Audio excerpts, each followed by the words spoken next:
Hi everyone, welcome back to Unraveling Politics, a show about the political news of the day, and I provide my analysis in a way you can understand.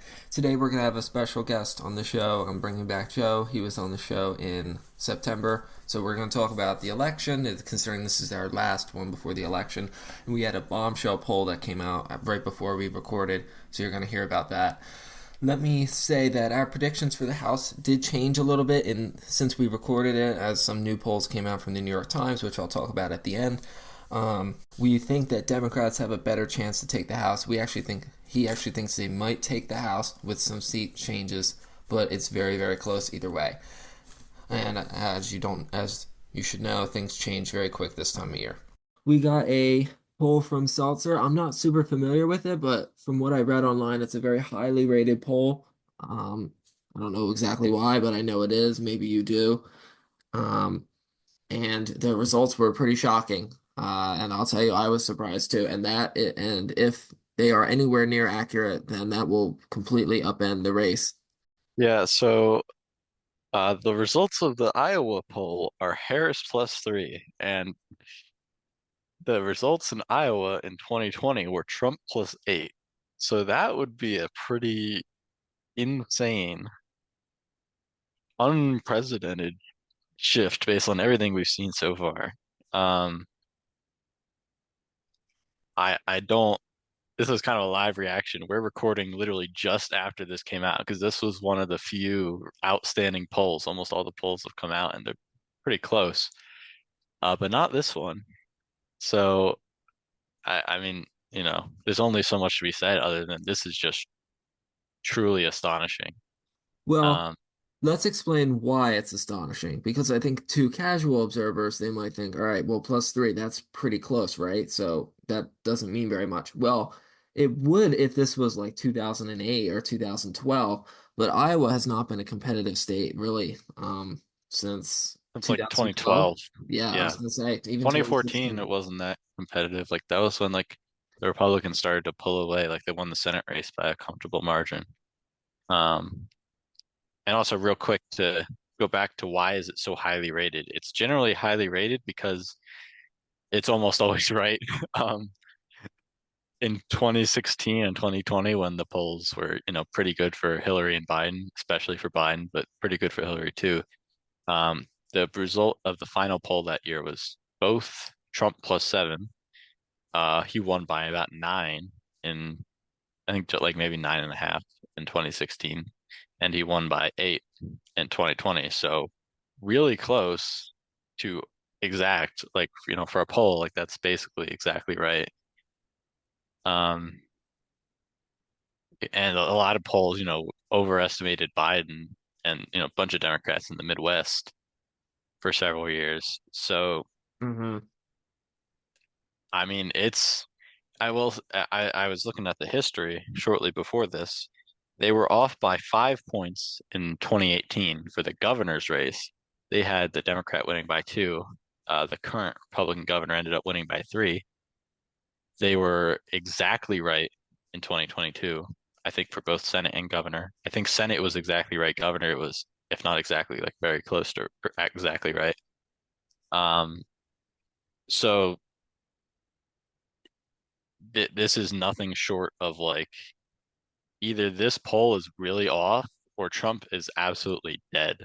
Like Yeah, if for him to be even for Harris to win Iowa by any margin, would mean that it would be a landslide. It would yeah, I mean she'd be Wisconsin winning every swing shouldn't state. be close. I mean, Texas might be close.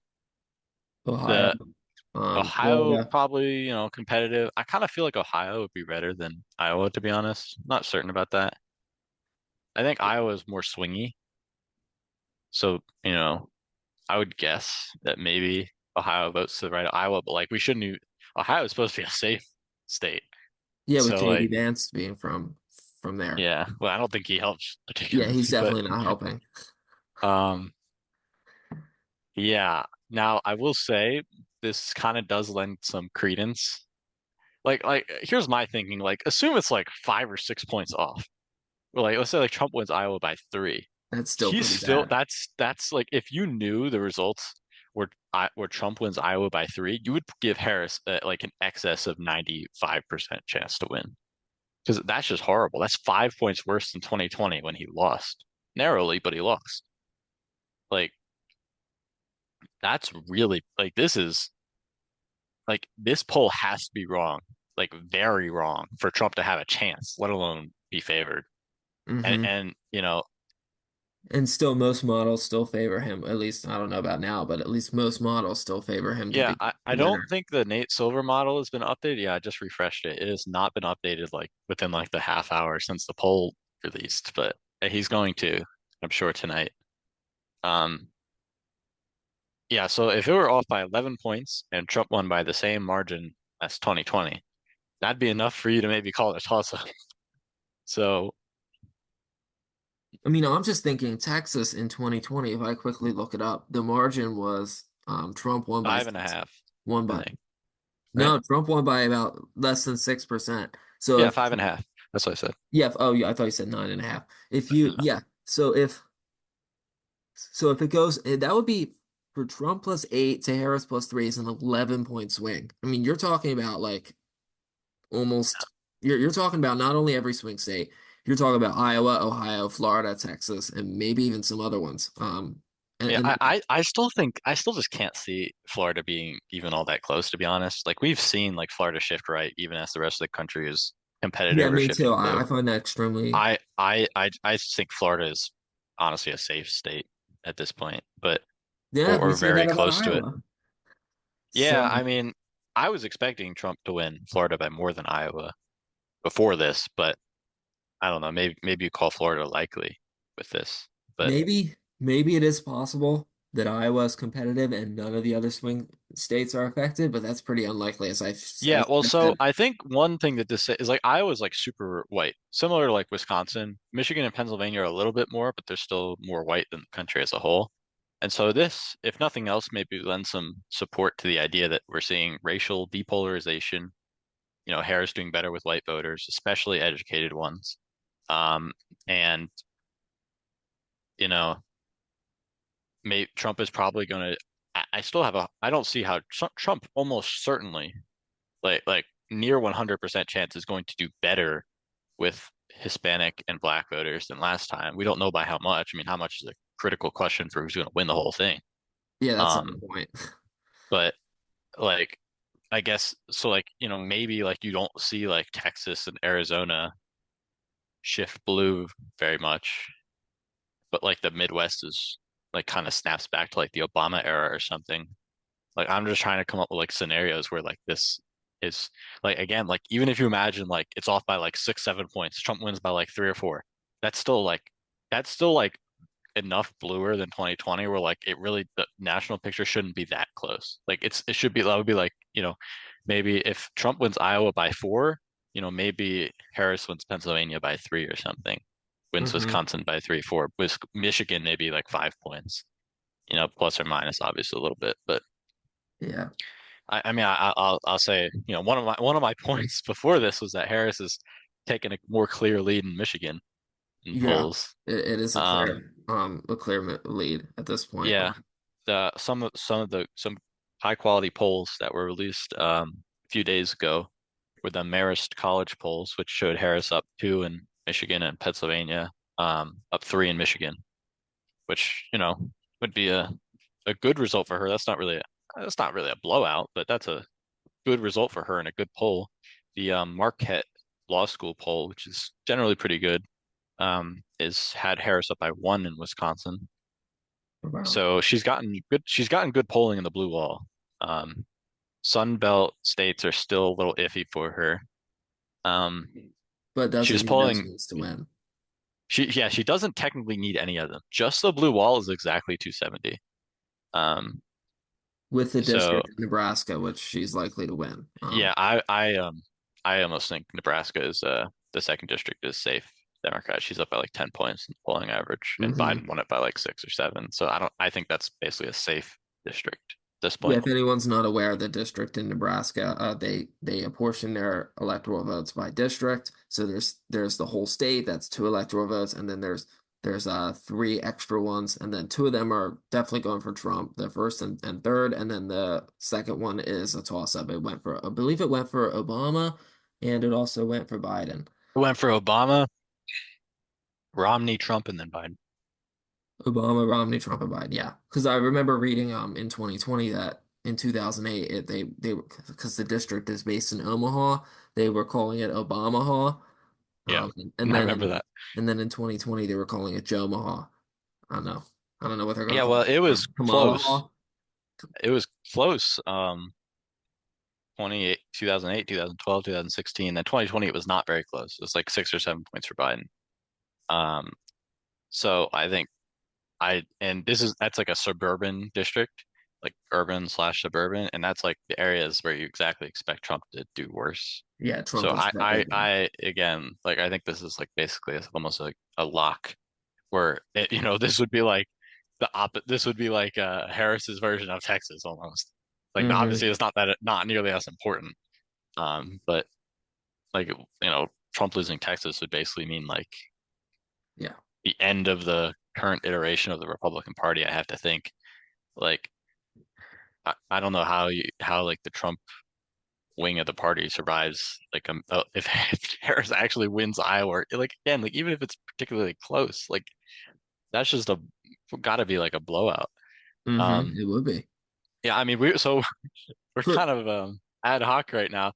We were originally going to go through our predictions, which what I will say though is personally, even before this poll came out, yeah, I think this race is just too close to call. I mean, what I will say is that in Michigan and Wisconsin, she has a decent lead, like she has a small but decent lead there, but Trump still has a hold in Pennsylvania. That might ultimately bring Harris down. And I'll tell you, I think her decision to pick Tim Walz over Josh Shapiro might have been a mistake. And oh yeah, I think that was foolish. I've if always she, thought that was foolish. if she loses Pennsylvania, then she'll have to live the rest of her life, and she loses the election, she'll have to live the rest of her life knowing she picked the wrong vice president.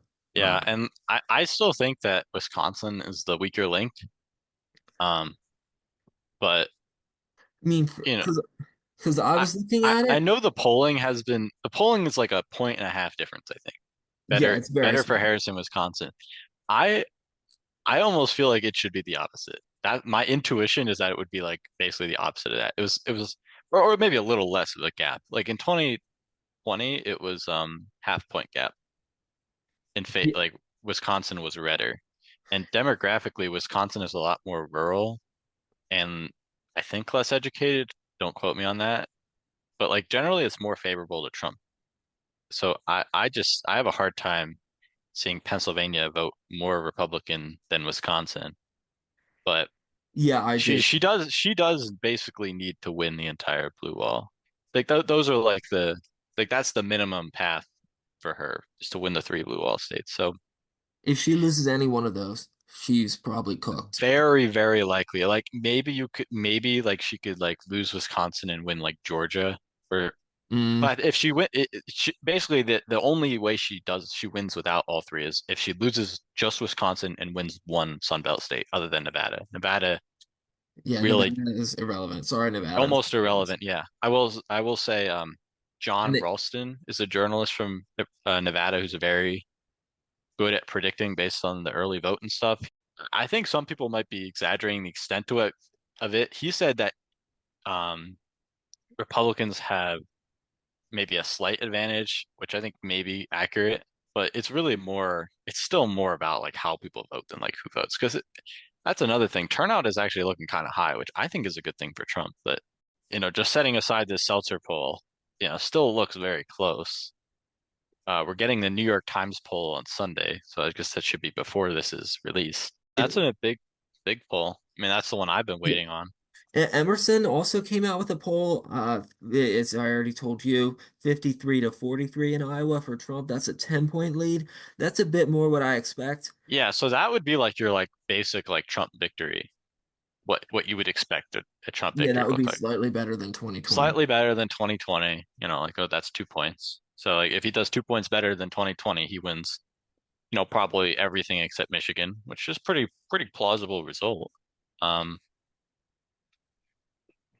but I just feel like this is again, I would say it's still quite unlikely that Harris actually wins Iowa, but this poll has to be very directionally wrong for Trump to win.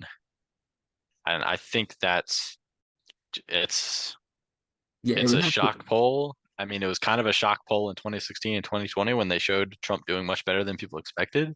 Yeah, but it was right then. But it was right. I mean, it's almost always right. Like I said, they missed the 2018 governor's race by 5 points, which that's not good, but like 5 points isn't like that. It's not like crazy. They showed a close race back then, which is Yeah, was. they showed a narrow win for the Democrat. It ended up being a narrow win for the Republican. Well, Basically, the margin was like flipped. even if it's 5 points off and Trump wins by two, then Yeah, that's that's what I'm saying. Like it can be off by the margin of error, which, I don't want to get into the math, but basically, yeah, it's 7 points for the sample size. So if it's off by 7 points, that's Trump plus four. That's a probably a comfortable Harris win nationwide. So then again, couldn't it go the other way and be Harris plus 10? Is that yeah, well, I think it's usually more likely that, you see polling errors sort of miss towards the like fundamental expectation. Like Harris winning Iowa by, like I said, at all would be surprising. To win it by more than three would be, nothing short of a miracle? groundbreaking. Like I don't even know like what the map would look like with that. Like I said, Texas would probably be in play, although, you know, the demographics of Texas are quite a bit different. But still, I mean, you have to be losing a lot of voters who, across states they do tend to correlate, especially, Hmm. when they share factors like race and education, pretty big ones. But One, go ahead. well, one thing I do kind of on a slightly different topic is on election night, we, because everybody wants to know when are we going to know the results? When are we going to know the results? And considering this will be basically the last episode before the election, there will be something coming out tomorrow, which will be election day. But that's not you'll see what that is. That's not really anything too exciting. So I'm wondering. How quick do you think we will know the results? Is it going to take as long as 2020? I don't think it will. I wanted your input. Yeah, I second that. It should not take as long as 2020. That's pretty unlikely. So there's a couple of phases is how I'm going to describe it. I would say there's probably like a 90% chance, plus or minus, that we know by like sometime Wednesday morning. And by, that could be like from like 1 a.m. to maybe, noon. Probably on the earlier side, to be honest, is more likely. Um, so the first things to look for is Georgia and North Carolina should be overwhelmingly in. Maybe if it's really close, it might not be enough, but should be overwhelmingly in by like 11 or 12 o'clock. So And if Harris wins either one of those, we if could be in Harris for a wins long either one night. of those, We they're could, probably not going to, they might not be able to call the election for a little bit, all but right. Yeah, it's a that's what I meant. very, very unlikely that if Harris wins Georgia or North Carolina, um, that she's going to lose because she would have to lose Pennsylvania. And Uh, another Rust Belt state. and if she's also losing Nevada, then just Pencil. If that, I guess that's maybe a case where Nevada could matter, but that's a really that'd be weird. Odds are my assumption is that all three of the blue wall states will vote to the left of all of the Sun Belt states, probably. Probably, yes. It could be, But maybe a little bit of variance, but for it to A happen and B be close enough for it to be the difference between winning and losing is pretty unlikely. So I wouldn't put too much worry on cases like that. let And so if Trump wins Georgia and North Carolina, or at least is then we're not in for a long night. called to lose them, we're in for probably a long night. Pennsylvania, Michigan, Wisconsin, they get a really bad rap. 2020 was kind of an outlier. I don't want to dwell on that. If you look at like 2022, 2016 election, I think was called like 2:30 a.m., something like that for Trump. We knew. I think by 11 o'clock on 2016, the Clinton campaign knew something was wrong, and It was looking bad. Yeah. And by that's like and that's the other thing is whether or not they're able to call it, there should be some directional indication. Especially if, like I said, if Harris wins like North Carolina, um, but they're not able to call Pennsylvania, Michigan. Maybe they'll be able to call Michigan not too long if she's winning North Carolina because that'd be probably a good night for her. They But should let's be say able to call Pennsylvania, Michigan. Yeah. they should be able to call Michigan, but listen, Pennsylvania might take a while, but you'll be able to tell that things are probably looking pretty good um for her. And same thing goes if Trump wins like Georgia or North Carolina by like 4 points or something, and that's pretty strong. So that'd be again it might be a while before they can call like Pennsylvania for him. But if he's winning by a lot in the Sun Belt states, odds are he's favored, and you might see him ahead once you get the decent chunk of votes in the Rust Belt states. And Nevada and Arizona, I'll just say are terrible at counting votes. It's going to take like a week, Yeah, we're uh, not going to know. give or take. Let's just Yeah. hope it doesn't So come let's down just to hope it that. doesn't come down to, and it probably won't, or at least it will be relatively clear. So that's like kind of a case where like you have like you basically know, but the networks might not call it depending on exactly what's happening. We should get about 75% or so of the Arizona vote on election night, but That's not beyond that, probably they're won't be pretty enough. slow. And that's a decent ballpark, but it's not, if it's close, it's not enough. So Arizona wouldn't expect a call in election night. Nevada is also terribly slow. Well, what I Um, will say is that in 20, by the way, if you're wondering what nobody's probably wondering this, but if you're wondering what network to watch this on, personally, I'm not a big fan of Fox News, but I would recommend checking them out every once in a while, maybe every 30 minutes, because they tend to call very quickly. They they call they Arizona are on election generally night. better at calling. I think their Arizona call, even though technically ended up being correct, I think it was correct for the wrong reasons, and they should not have made that call. Yeah, it was like a Um, Florida 2000. I mean, except it was yeah, yeah, basically it was a Florida 2000, except it happened to be right. So, and Biden won Arizona by 0.3%, so it was really like barely. Um, they got lucky. They kind of got bailed out. But they do call pretty quickly. I usually watch CNN these days, because I feel like their discussion is more numbers oriented and overall interesting. Whereas I feel like Fox yeah, News is me a lot of too. punditry. Whether or not you agree with it, I just think I'm more interested in hearing what's going on than what people think about it. Because I'll be honest, the people who host election night usually aren't the most knowledgeable about elections. Um, the Unfortunately, talking heads, they're not really, numbers people. where I will be watching because I'm not hosting an election night party. I'm visiting family members. They will be having Fox News or maybe even Newsmax. So Oh unfortunately, boy. I will not be watching CNN. But what I will do is I will have a computer running, and I recommend everybody do this. And either get a free subscription to the New York Times just for like one day because they got great maps. They got it all in the detail. I think Yeah. they might be the I, best. I've been hearing I hear they have a strike, but I can't imagine they're gonna let that go. They're gonna let that be down for election night. It should be fine. Politico's results are up already. CNN's is fine. I don't think Fox News has a very good website for it. Yeah, me neither. Um, but those are a couple options. EDHQ stands for Decision Desk HQ is another option. It's worth watching it online because the people on the news usually they're not very good at the numbers. It's better if you just look at it for yourself. And you can The news look, tend you to can be choose what slower. to look at. Yeah, they tend to be slower. Um, yeah.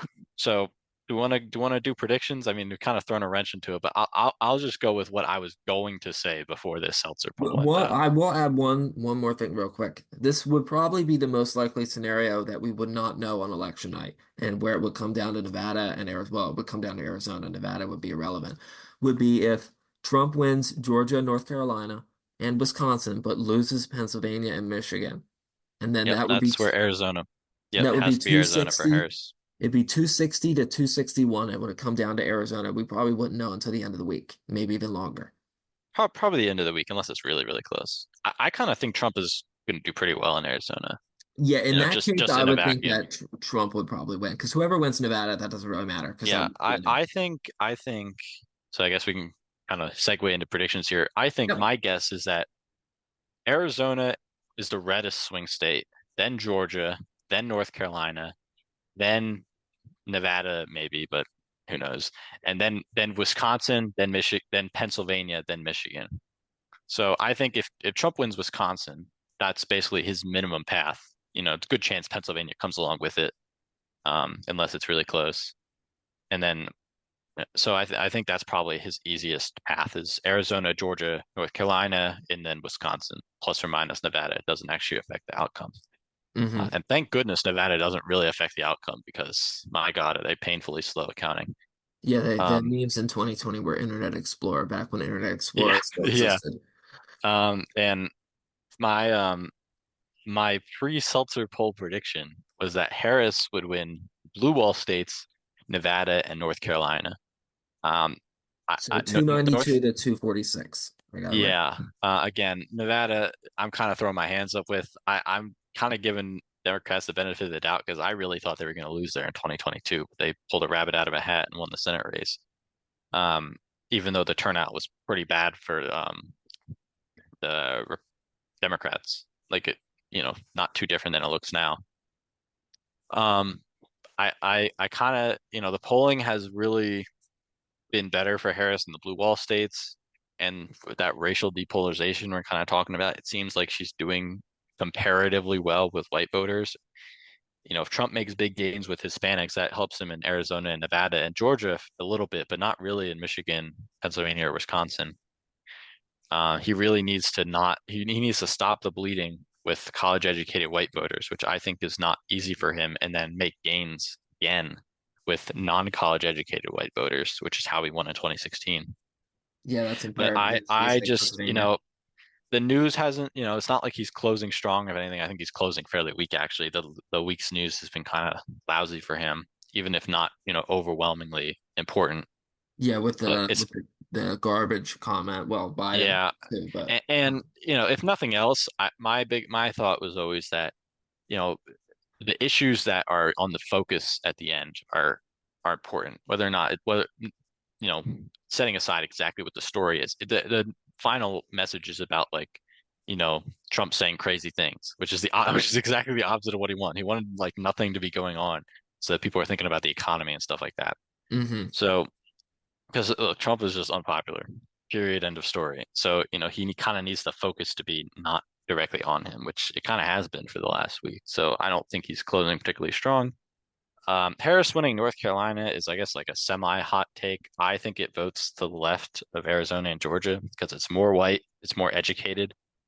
Um, I was very underwhelmed by the Republican performance in 2022, so that's kind of my guess. But the Seltzer poll is a real wrench into everything. But I think other than that, we would expect a very competitive race. It's the Nate Silver forecast is basically 50-50. I don't know what it will be after updates after this, but it's basically 50-50. It's like 50.9, I think, for Trump, something like that. So, and Yeah, then it's for very. the Senate, I, Oh, yeah, can't forget about that. I'm questioning now about Ohio, which I've really gone back and forth on. I think unlike some past cycles where Republicans have kind of run away with it at the end, I think we actually are in for a real true close race this time. Ohio isn't too slow at counting, so hopefully we'll get a result on this pretty quickly. But I do think Republicans get to 52 in the Senate, winning Montana and Ohio. West Virginia is a safe seat, even though it's technically a flip. So that would be 52 for them. I think Ohio really is a toss up though, and honestly, I think Wisconsin and Pennsylvania are pretty close to toss ups too. They might just go the way of the presidential race in those states. I think in Michigan there might be a little bit of a favor towards Elisa Slotkin. I always kind of thought she was a strong candidate. And Michigan is a little bluer, so I think maybe that one the Democrats can count on a little more. Arizona has kind of tightened up. The same with Nevada, but Carrie Lake's a terrible candidate. I don't see how she wins. Nevada, maybe we'll see an upset, but the Democrats have still been pulling pretty well ahead there. So I think 52 is the safest bet. I think you kind of have to give Republicans the benefit of the doubt in Ohio, just because you know they've been underestimated a lot in the past. So if it's really close, like it is, I think you might just have to give them that little edge. But I think Ohio is a true toss-up. I think Montana they should be able to win Montana. Yeah, that's gone. That's a red state. That's yeah. Tester has actually pulled a little closer in the last couple of polls, but still, I think it's definitely at least leans Republican. That's a they'd have Mhm. they'd have to mess up. I think that they should be winning that seat. And then I think the Midwest, all three, or four of those Midwestern Senate seats are kind of pretty close, but I would guess that Republicans win Ohio and lose the rest as of now. Hmm. And then the House. Obviously, we can't go over every single House district, but Yeah, the House is going to be really close. I think Republicans might. I think it'll vote a little. I think Republicans have a better chance at winning the House and the presidency slightly. yeah, me too. It really comes down a lot to California. There's like seven very, very like true, almost true toss-up districts in California. Um, the race in Alaska is competitive. Washington's third district, Maine's second district, which is also the presidential battleground. I think the Republicans are going to lose their seat in Nebraska second as Harris wins it by like 10 points or something. Hmm. Um, I do think the Democrats are also going to lose a district in North Carolina. They're losing a couple from redistricting, but there's some redistricting that goes both ways. Um, they're going to lose at least two in New York, but I think they might hold the other ones that are like, you know, actually competitive. Whereas like I think they're going to lose the safe blue ones that they kind of won in fluke in 2022. But I think Mike Lawler in the 17th district is going to be okay. But really California is individually the biggest place to watch. And we're not probably not going to know the House majority for at least a week unless it's quite decisive. Yeah, I don't think so. I mean, in 2022, we didn't really like it wasn't confirmed, I think, until 2.5 weeks after the election. Was it that late? It was a long It might time. have been pretty, it might have been like a week and a half.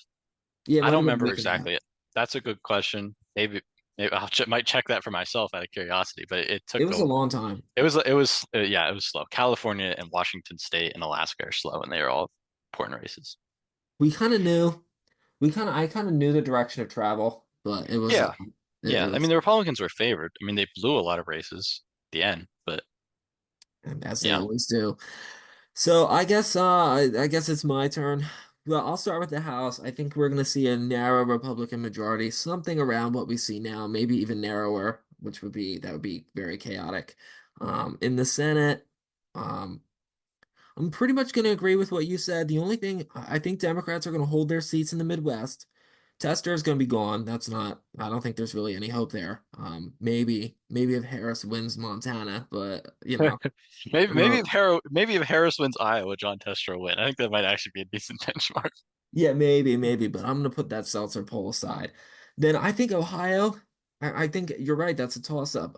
So Republicans are almost certain to win the Senate. I put that at 99%. But I think that might be a little high, but I'd probably say like 85 or 90. Like it's a 85 to 90. yeah, like 99 is a bit excessive, but No, um, maybe, but it just because I don't think they have a 99% chance of winning Montana. I think it's like 85 to 90, and also Texas also. I don't think it'll flip, but it'll be kind of close probably, yeah, it's gonna be a nail biter. unless the Democrats are having a great night. Then for me so I'm thinking of Republicans will have either 51 or 52. If I had to lean between one or the other, I would say gonna be I think I'm gonna say 52, but Brown it really is a toss up. Senator Brown, he Yeah, can really hold up. And then now the presidency. I thought about, being lame and saying, "Oh, I'm not going to make a prediction," but a lot of my predictions have been wrong recently. Like I predicted that Tim Scott was going to be the vice presidential nominee.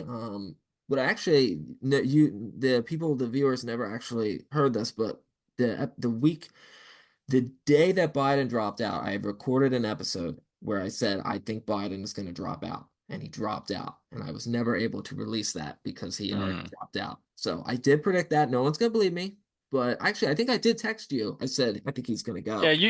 You said a couple times you thought he was going to go, so Yeah. I think he So deserves some credit for that. so I'm I not was a little more completely skeptical. I kind of thought they weren't until the very end, but we'll move on. so I'm not completely wrong. But what I will say is I think that Trump's going to win those three of the Sun Belt states. I think he's going to hold on to Nevada, or Clinton's going to not Clinton. Oh geez. Oh boy. Um, that Harris is going to win Nevada. The reason I'm skeptical about North Carolina is because both Biden and Clinton had leads in North Carolina leading into the election, and then they both lost them. So Yeah, that's that's what kind I'm of saying. It is like is a little bit of a hot take, but I think if nothing else, it'll vote more Democratic than the other two states, which would be a slight yes, change from the past. definitely. And then I think the three Rust Belt states are going to go for Harris. Maybe Wisconsin won't, and that would be the tipping point. That would be, Yep. but I'm predicting 276 to 262. So I think Harris is going to win. The only other wrinkle is Pennsylvania. Trump still has a lead in polls in Pennsylvania, and most of them. But with his struggling, he struggles with college educated voters, and he struggles with suburban women, and that's really going to hurt him in Pennsylvania. And that seems to be the best path for him to win would be to win Pennsylvania and then lose the other two Rust Belt states. And then that's my prediction. I think Harris is going to have a narrow victory at this point. If you'd asked me a week ago, I was going to say Trump. If you'd Yeah, asked me a month I ago, I was also going to say a week Harris. ago probably would have a week ago I would have said Trump wins North Carolina and Nevada and Wisconsin. I think that's what I would have guessed like about a week ago. No, it'd be 278 I to think 260. Pennsylvania is tough for him to be honest. I mean, he'll obviously win it if he's having a good night, but I don't. I think that's one of the. I think that's going to be his second weakest swing state. Yeah, he's gonna have trouble there.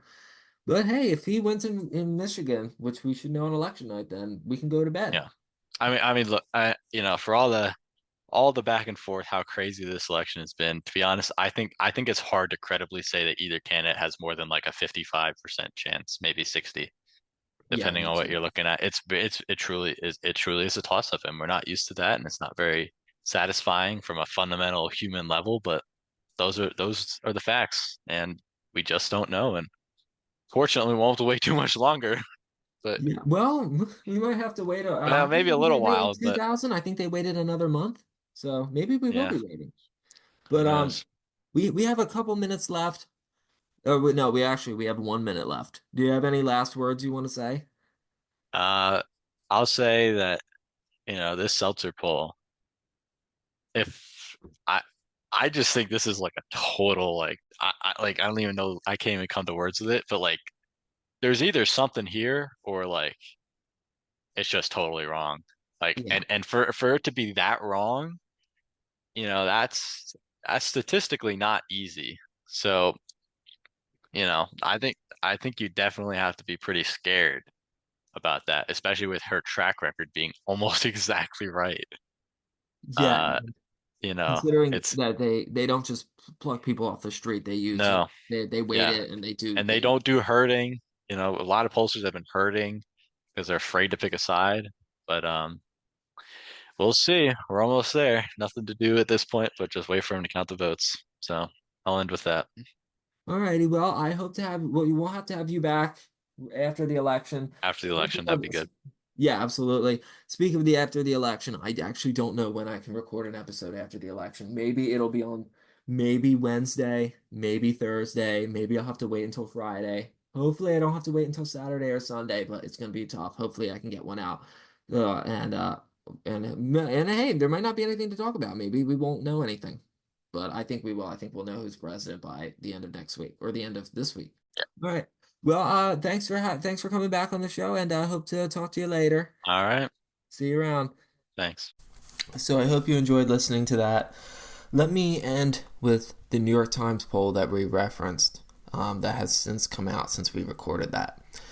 It came out with Arizona, Trump +4, Georgia, Harris +1, Nevada, Harris +3, North Carolina, Harris +2, Pennsylvania tied, Michigan tied, and Harris +2 in Wisconsin. So that kind of is a bit of a mixed bag. Well, and Muhlenberg College had Harris +2 in Pennsylvania. They just do Pennsylvania. So that's a bit of a mixed bag. We don't really know what to make of this, with Harris doing better in the Sun Belt states and Trump doing better in the Rust Belt states. That's kind of the opposite of what we anticipated. I would say that my predictions have mostly unchanged, are mostly unchanged, but I do want to mention some factors to consider about who might win. Well, first, let's talk about some things that favor Harris. One of the big things is, Harris is going to be benefiting from the polling. Yes, that might be Trump is going to be benefit from the polling because he underperforms in the polls. Well, usually pollsters don't miss polling multiple times in a row, and in 2022, Democrats were underestimated in the polls, and they did quite well considering the electoral environment. And another thing I want to say is that Harris is much more popular than Trump. Her approval rating is about +2, while Trump's approval rating is about -9. So the fact that she is the much more popular candidate, even though she's not that much popular, she might be, yeah, it's either +2 or -2. It's pretty close to zero, which is impressive for a politician. So she has the edge because she is favored, like she's more popular, and Usually, the pollsters don't get it wrong 3 times in a row. They usually update their methodology. Now, the things that favor Trump is that President Biden is deeply unpopular. His approval rating is even worse than Trump's. It's about minus 16, which is pretty bad. Then 28% of the country believes we are on the right track.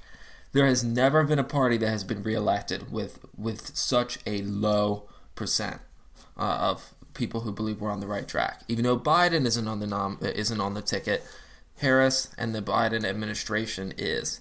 So the fact that only 28% of Americans believe we are headed on the right track, and considering we were in the low 30s in 2016 and we were around in the low 30s in 2020, but we were close to 40% in 2012, that's pretty bad news for Democrats. So that is basically it. Those are some factors to consider. I will have, as I mentioned, a brief thing that comes out on Election Day, which is tomorrow. But other than that, that is it. You will hear from me after the election. So have a great day and great week. Bye-bye.